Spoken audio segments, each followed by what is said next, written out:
Students, कल हमने उस दिन किया था respiration in humans. Today we will discuss about mechanism of breathing. मतलब क्या मैकेनिज्म होता है ब्रीदिंग का।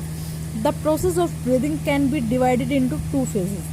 ब्रीदिंग की प्रोसेस 2 फेजेस में होती है, इंस्पिरेशन एंड एक्सपिरेशन। ठीक है, means inhalation and exhalation.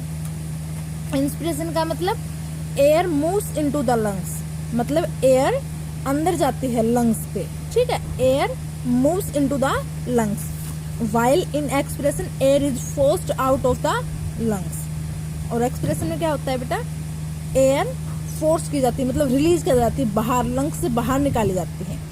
The lungs themselves have no muscles tissue, और लंग्स के पास कोई मसल या टिश्यू नहीं होती है, तो फिर वो कैसे एक्सहेल इनहेल करेगा। इसमें मैंने आपको बताया था कि लंग्स की हेल्प करता है कौन, रिबकेज और diaphragm.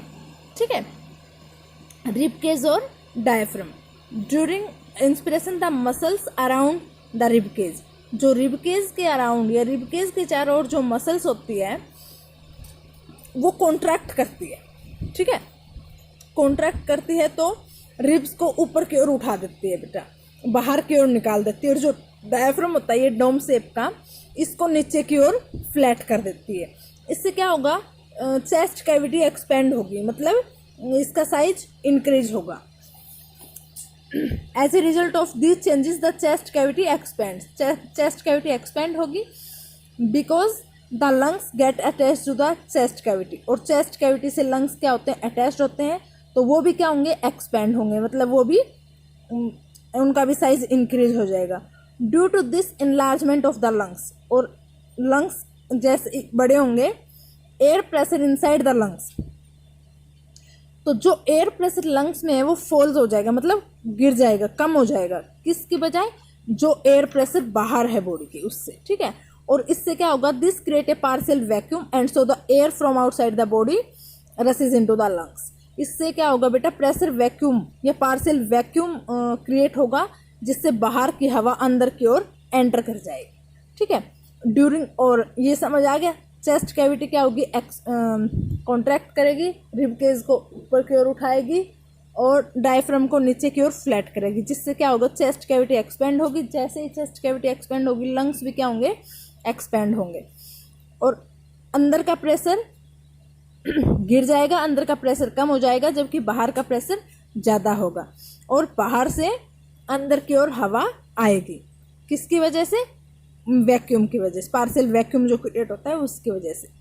During expression the muscles that lift the ribs, और एक्सप्रेशन के दौरान क्या होता है बेटा, मसल्स क्या करती है, लिफ्ट रिबकेज को उठाती है, डायफ्राम को, and lower the diaphragm relax.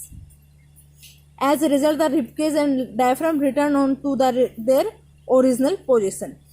और जब एक्सप्रेशन करना होता है तो क्या करेगी, ये उस पर ज़्यादा प्रेशर नहीं डालेगी, और वो जो चेस्ट कैविटी है, रिबकेज है, वो अंदर की ओर हो जाएगा।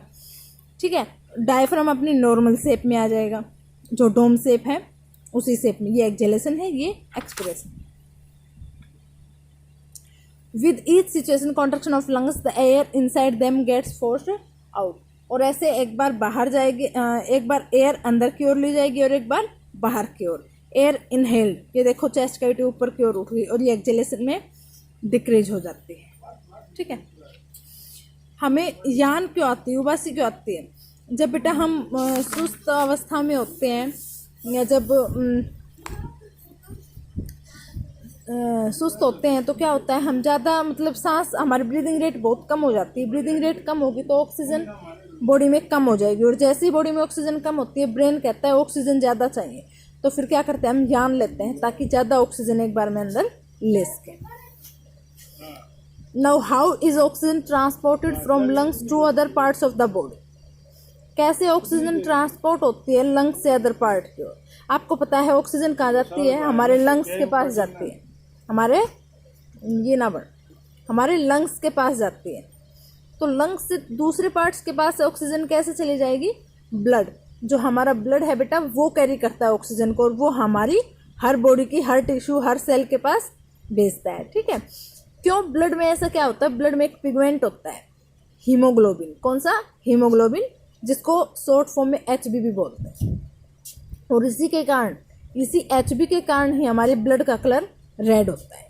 ठीक है, ये ब्लड क्या करता है, हीमोग्लोबिन क्या करता है, ऑक्सीजन को कैरी करता है, इन मॉलिक्यूल्स को पकड़ता है और पूरी बॉडी में ट्रांसपोर्ट कर देता है।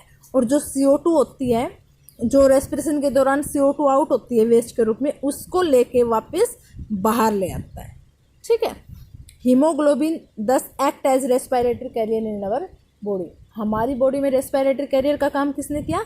हीमोग्लोबिन ने। किसने? हीमोग्लोबिन ने। रेस्पिरेटरी कैरियर कौन है? Haemoglobin. Why do we need to breathe out CO2?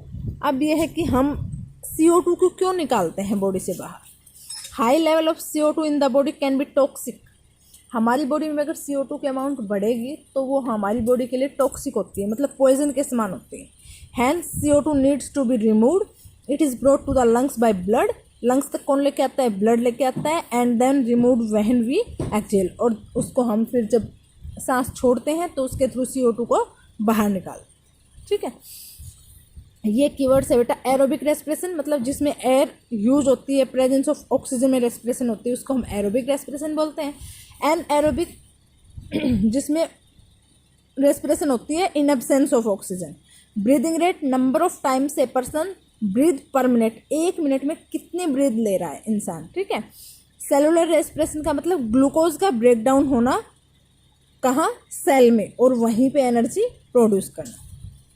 Expression का मतलब giving out of air rich in CO2। Air को बाहर निकालना जिसमें CO2 ज़्यादा होती है। हीमोग्लोबिन क्या बताया था मैंने? रेस्पिरेटरी कैरियर, वो पिगमेंट जो ब्लड में होता है और ऑक्सीजन को ट्रांसपोर्ट करता है पूरी बॉडी में। इंस्पिरेशन का मतलब taking in of air rich in oxygen, air को अंदर लेना जिसमें ऑक्सीजन ज़्यादा होती है। लेंटिकल्स बताए थे कि लीव्स पे तो स्टोमेटा होते हैं, छोटे छोटे पोर्स, और जो स्टेम होती है, जो मोटी होती है, ग्रीन कलर की नहीं होती है, उसमें पोर्स होते हैं, उनको हम बोलते हैं लेंटिकल्स, जिससे भी क्या होती है? गैसेज एक्सचेंज होती है। Respiration, conversion of sugar into biochemical energy. Respiration क्या है? शुगर को कन्वर्ट करना बायोकेमिकल एनर्जी में। स्टोमेटा, लीव की जो सरफेस है उस पर छोटे छोटे पोर्स होते हैं जिसको स्टोमेटा बोलते हैं, और ये किस में हेल्प करती है? Exchange of gases. इसका एक काम और बताया था मैंने, क्या? ट्रांसपिरेशन, मतलब एक्सेस वाटर को लूज करना। ट्रांसपिरेशन ये रहा, loss of excess water from plants through open stomata. जब स्टोमेटा ओपन होते हैं तो उसके थ्रू जो एक्सेस वाटर है प्लांट्स का, उसको बाहर निकालना। ठीक है, थैंक यू बेटा।